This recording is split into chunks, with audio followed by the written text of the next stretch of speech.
গৃহে কয়েকটি ছোট ছোট পরিবর্তন করে আপনি জীবনে আজ যা রোজগার করছেন তার থেকে অনেক বেশি রোজগার করতে পারবেন খুব কম সময়ের মধ্যে। কি করবেন? প্রথমত, আমাদের গৃহে একটি কোণ থাকে যেটিকে বলে নর্থ ইস্ট কোণ, অর্থাৎ উত্তর পূর্ব কোণ, কেউ কেউ ঈশান কোণও বলে থাকে।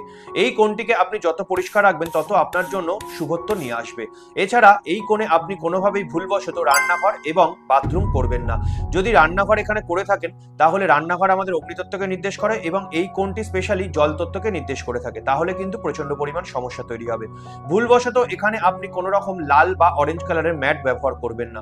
যদি কোনো কারণে এখানে আপনি ঠাকুর ঘর করে থাকেন তাহলে অত্যন্ত শুভ, কিন্তু সেই ঠাকুর ঘরের কালার যেন কোনোভাবেই কমলা অথবা লাল না হয়ে থাকে, তাহলে কিন্তু সমস্যা তৈরি করবে। এখানে আপনি একটি জিনিস করতে পারেন, সেটি হচ্ছে এখানে একটি পিতলের আপনি সিংহকে প্লেস করতে পারেন, তাহলে দেখবেন প্রচন্ড পরিমাণে শুভত্ব আপনার গৃহে বয়ে নিয়ে আসবে।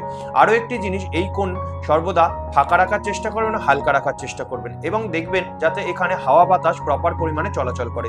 যত হাওয়া বাতাস এই কোণে চলাচল করবে তত আপনার চিন্তা ভাবনার ক্ল্যারিটি তৈরি হবে। এবং আরো একটি জিনিস আপনি করতে পারেন, সেটি হলো এই কোণায় আপনি একটি পিতলের ঘটিতে শুদ্ধ গঙ্গা জল এখানে রাখার চেষ্টা করবেন। এই ছোট ছোট পরিবর্তন করে আপনি দেখবেন আপনি আজ যা রোজগার করছেন খুব কম সময়ের মধ্যে আপনি এর থেকেও বেশি রোজগার করতে পারছেন।